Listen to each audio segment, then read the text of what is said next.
Hello friends, कैसे हैं आप? आशा करता हूं आप सब अच्छे ही होंगे। फ्रेंड्स, एक कहावत है, a practice makes a man perfect. अभ्यास इंसान को पूर्ण बनाता है।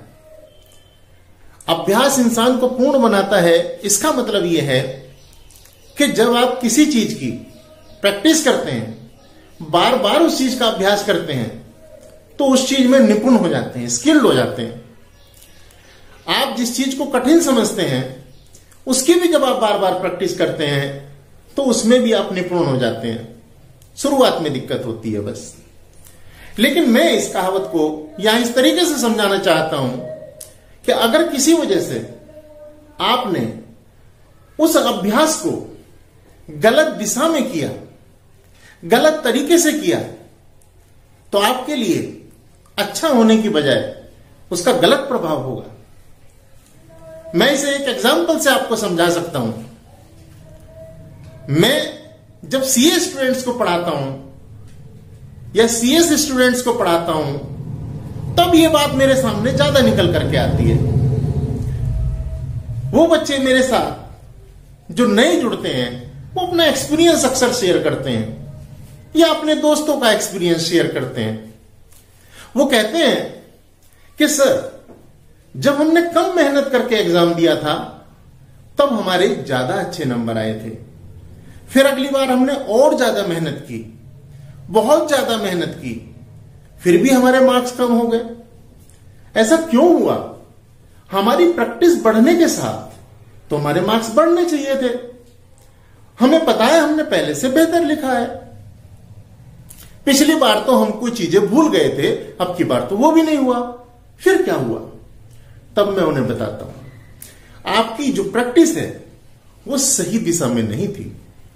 इसीलिए आप जितनी ज्यादा प्रैक्टिस करोगे, उसका उतना फायदे की बजाय नुकसान होगा। अगर आप कोई गलत चीज एक बार पढ़ लेते हो, अगर कोई चीज गलत तरीके से पढ़ लेते हो, तो जितना ज्यादा उसे प्रैक्टिस करोगे, वो आपके दिमाग में बैठ जाएगी। और अगर वो चीज एग्जाम में आ गई, तब आप उसको उसी रूप में लिखे आओगे, और बस यहीं से आपके मार्क्स कट होंगे, यहीं से आपको उसका नुकसान होगा। तो स्टूडेंट्स, किसी चीज को भी सही तरीके से समझने के लिए उसके कंसेप्ट को जानना जरूरी है। ये जो बच्चे, जो स्टूडेंट्स मेरी वीडियो से लगातार जुड़े हुए हैं, वो जान चुके हैं। अगर आप कंसेप्ट वाइज चीजें करते हो, तो आपके लिए शुरुआत में मुश्किल होती हैं, लेकिन बाद में आसान हो जाती हैं। क्यों?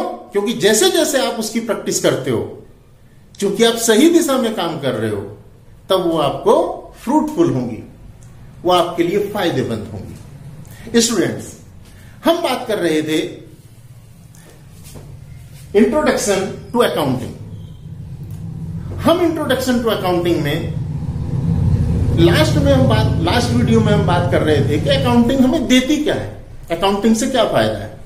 तो उसमें मैंने 3 पॉइंट्स बताए थे। इट गिव्स अस, हमें पहला पॉइंट बताया मैंने कि हमें देता है जो रिसोर्सेज अवेलेबल है हमारे पास, उसके बारे में बताता है। It gives us resources available. हमारे पास कौन कौन से संसाधन हैं जिनका हम प्रयोग कर सकते हैं अपने बिजनेस में, हमने उन्हें किस तरह से एम्प्लॉय किया हुआ है, मतलब हम उनका यूज किस तरह से करना है या कर रहे हैं, और उसका रिजल्ट क्या आ रहा है।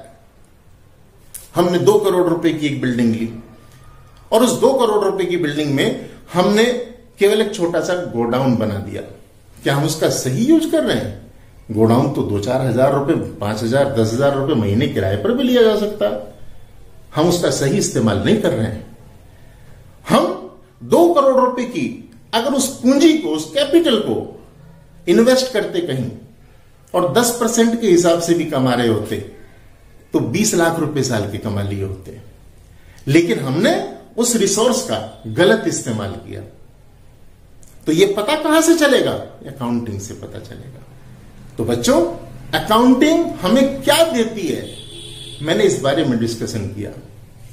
आज मैं इस वीडियो में डिस्कशन करने वाला हूं कि हमारे अकाउंटिंग के क्या ऑब्जेक्टिव हैं, क्या हमारे फंक्शंस हैं, क्या इसकी लिमिटेशंस होती हैं, और क्या इसके एडवांटेजेस होते हैं। आज की वीडियो कुछ खास होने वाली है, क्योंकि आज की वीडियो में आप देखेंगे, मैं आपको बताऊंगा इस वीडियो में, या अगर इसे ज्यादा बड़ा नहीं करना हुआ तो इसके अगले पार्ट में मैं आपको दिखाऊंगा कि ये कहने के लिए 4 चीजें हैं, इसके ऑब्जेक्टिव, इसके लिमिटेशंस, इसके फंक्शंस, इसके एडवांटेजेस। लेकिन ये सब एक ही है अगर आप समझ कर करेंगे तब, वरना तो जैसे सभी पढ़ते और पढ़ाते हैं, मैं आपको पॉइंट वाइज, फिर तो इस पर वीडियो भी बनाने की जरूरत नहीं है। आप जो भी बुक रेफर कर रहे होगे उसमें पॉइंट वाइज चीजें लिखी होती हैं। मेरा काम तो यहां आपको समझाने का है। मैं आपको इस तरह से एक्सप्लेन कर दूं कि आप इन चारों चीजों से हमेशा के लिए डरना बंद कर दें, ये सोचना बंद कर दें कि ये 4 चीजें अलग हैं, और आप इनको 1, 2, 4, 10, 5 लाइनों में सबको अपने दिमाग में स्टोर कर पाए। देखिए, सबसे पहले मैं बात करता हूं ऑब्जेक्टिव ऑफ अकाउंटिंग। हमारे अकाउंटिंग के ऑब्जेक्टिव्स क्या हैं, हम ये अकाउंटिंग क्यों करते हैं। पहले ऑब्जेक्टिव में मैंने लिखा है मेंटेनेंस ऑफ अकाउंटिंग रिकॉर्ड। जब हमने अकाउंटिंग पहली क्लास पढ़ना शुरू किया तब मैंने बताया आपको कि हम अकाउंटिंग कर रहे हैं क्योंकि हमें एक सिस्टमेटिक रिकॉर्ड चाहिए, क्योंकि ह्यूमन माइंड में इतनी पावर नहीं है कि वो बड़े बड़े बिजनेस की चीजें, बड़ी बड़ी चीजें ऐसे ही मेमोराइज कर ले। हजारों लाखों ट्रांजैक्शंस होंगी, नहीं रिकॉर्ड कर सकते अपने दिमाग में। तो उसके लिए हमें एक सिस्टमेटिक रिकॉर्डिंग सिस्टम चाहिए। बस हमारा पहला ऑब्जेक्टिव यही है अकाउंटिंग का। आई थिंक आपके बात समझ में आती है। हमारा next, computation of profit and loss. हम कोई भी काम करते हैं तो ये तो जानना ही चाहते हैं कि हमने क्या खोया क्या पाया। हमें जो काम हम कर रहे हैं उसमें कुछ फायदा भी हो रहा है, नहीं हो रहा है। तो हमारा नेक्स्ट जो ऑब्जेक्टिव है वो है, हम ये कंप्यूट करना चाहते हैं कि हमारा प्रॉफिट हुआ या लॉस हुआ।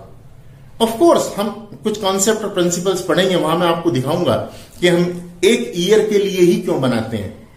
ये प्रॉफिट एंड लॉस अकाउंट हम एक ईयर के लिए ही क्यों बनाते हैं, क्या ये अलग पीरियड के लिए भी बनाया जा सकता है, ये सब चीजें बताऊंगा आपको मैं।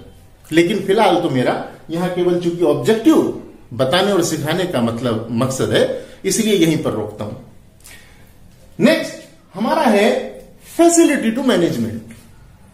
ये ऑब्जेक्टिव क्या हुआ भाई, ये अकाउंटिंग का कैसा ऑब्जेक्टिव है।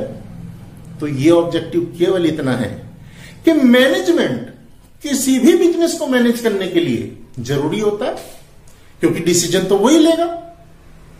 मैनेजमेंट क्या करता है, बिजनेस को मैनेज करने का काम, मतलब वो डिसीजन लेता है कि बिजनेस में ये ट्रांजैक्शन करें नहीं करें, किसके साथ हमें लेन देन करना है, ये सारे डिसीजन तो मैनेजमेंट ही लेगा।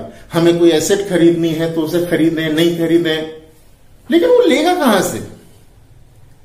मैनेजमेंट को क्या रात को सपना आता है कि भाई अच्छा ये 2 करोड़ रुपए की बिल्डिंग ऐसे खरीद लो, नहीं।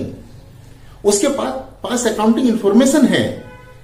अकाउंट्स में वो देखता है हमारे बिजनेस की ये टर्नओवर है, हमारे बिजनेस का इतना कैपिटल है, हमारे बिजनेस की ये जरूरतें हैं, हमारे बिजनेस को ये बिल्डिंग चाहिए या नहीं चाहिए, इस बेस पर वो डिसीजन लेगा।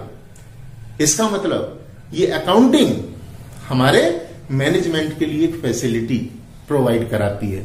तो ये हमारा एक और ऑब्जेक्टिव हुआ, थर्ड ऑब्जेक्टिव इसे मैंने लिखा है। इसके बाद इंफॉर्मेशन टू यूजर्स। यूजर्स के लिए एक इंफॉर्मेशन चाहिए होती है।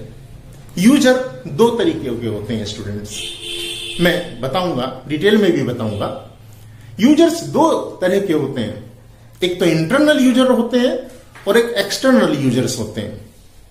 इंटरनल, अगर मैं अभी ऐसे ही आउटलाइन देने के तरीके से बताऊं, इंटरनल यूजर्स जो हमारे बिजनेस ऑर्गेनाइजेशन से अंदरूनी तौर पर जुड़े हुए हैं, किसी ना किसी रूप में वो कनेक्ट हैं, चाहे वो मालिक के रूप में कनेक्ट हैं, चाहे वो एम्प्लॉइज के रूप में कनेक्ट हैं, जिन पर सीधे प्रभाव पड़ता है हमारे बिजनेस में, ऑर्गेनाइजेशन में होने वाले किसी भी चेंज का, जिस पर सीधे प्रभाव पड़ रहा है, वो सब हमारे इंटरनल स्टेक होल्डर्स हैं, ये यूजर्स हैं।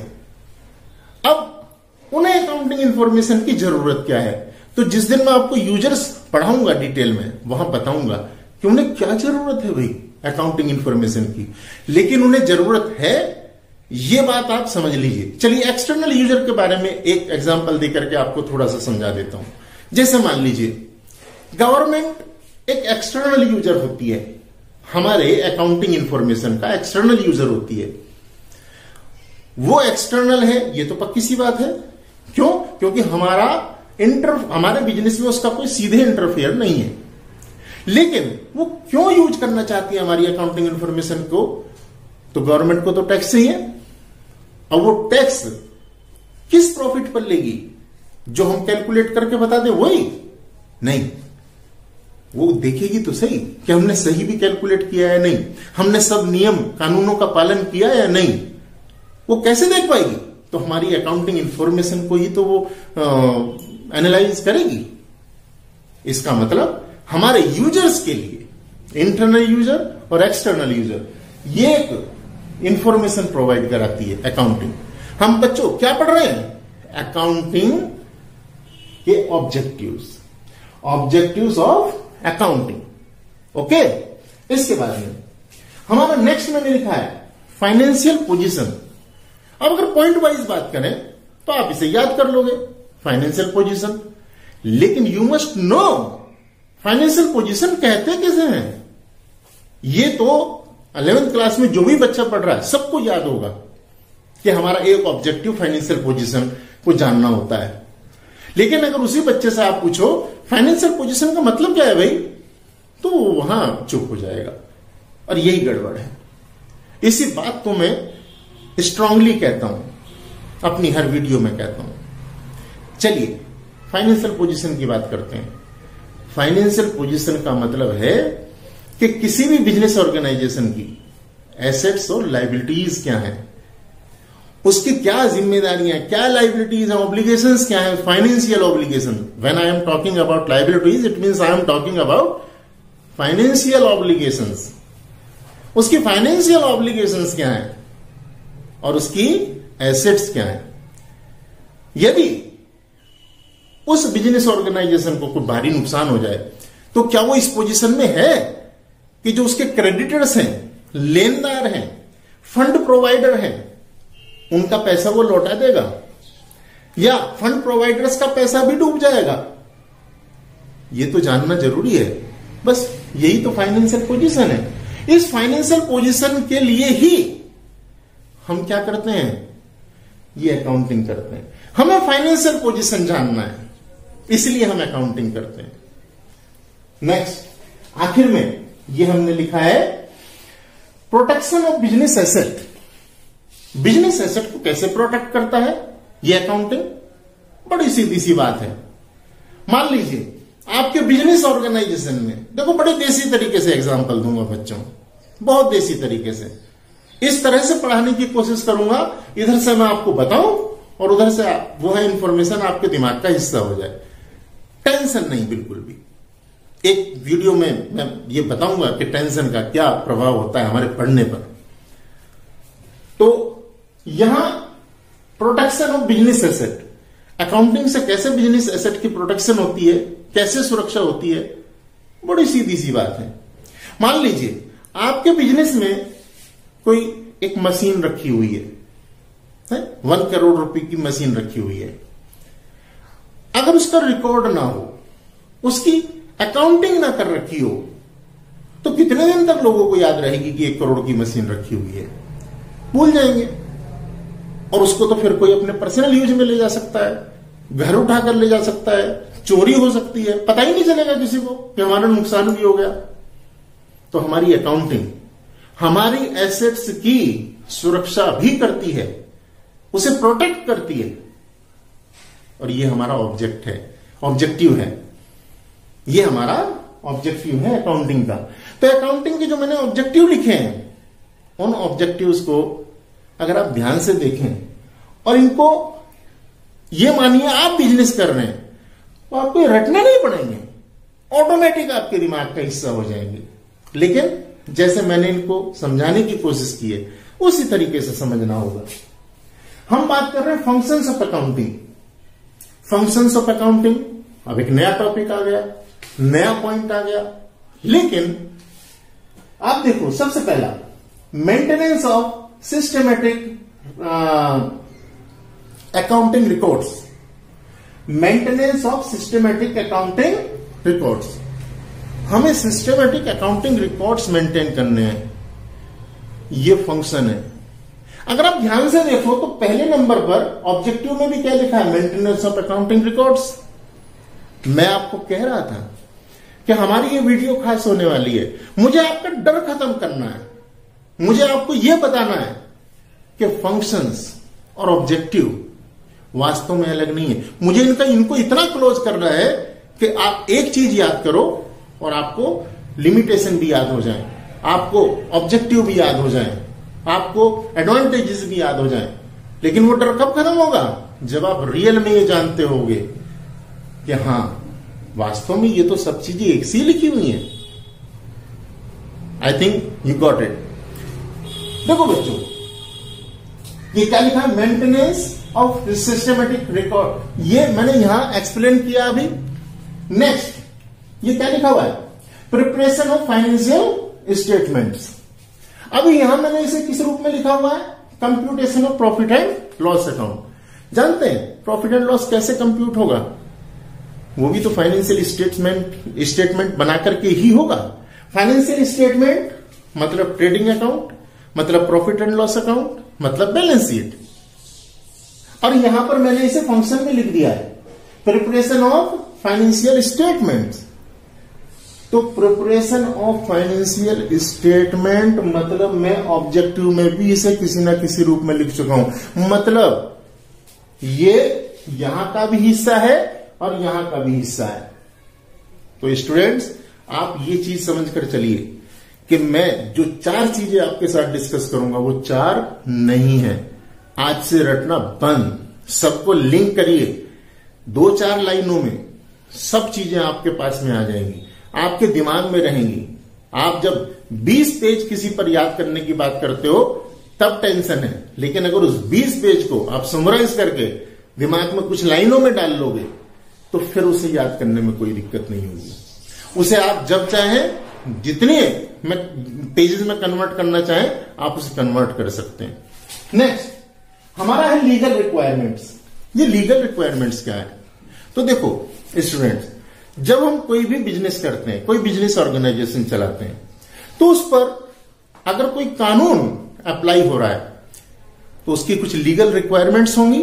जैसे मान लीजिए आपने कंपनी बना ली, तो कंपनी बनाएंगे तो कंपनी एक्ट 2013 इसके कुछ लीगल प्रोविजंस होंगे, वो अप्लाई कर जाएंगे और बस हमें उन प्रोविजंस को फॉलो करना है, उन्हें हमें उसमें कंप्लायंस करना है, उसका अनुपालन करना है।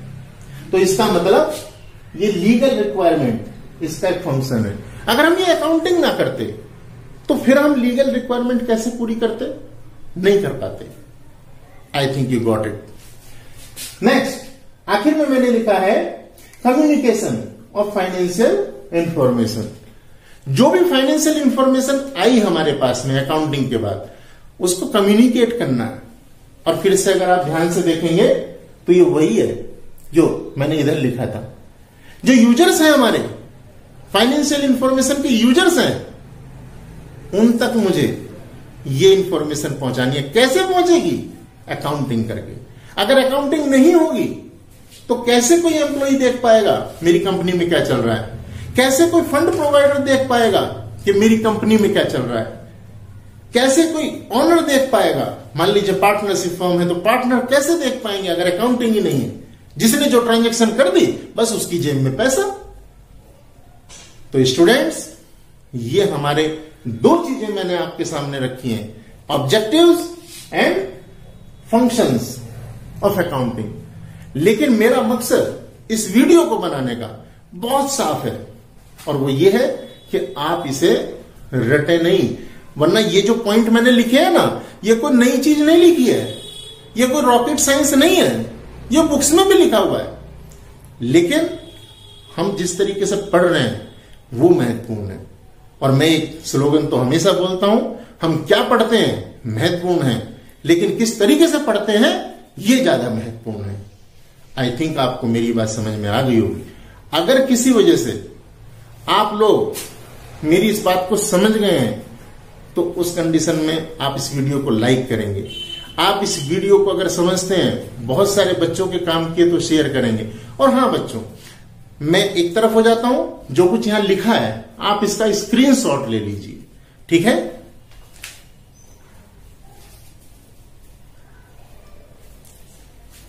आई थिंक आपने इसका स्क्रीनशॉट ले लिया होगा।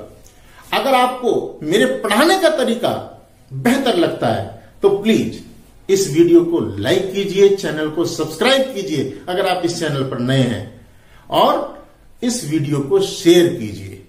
Thank you.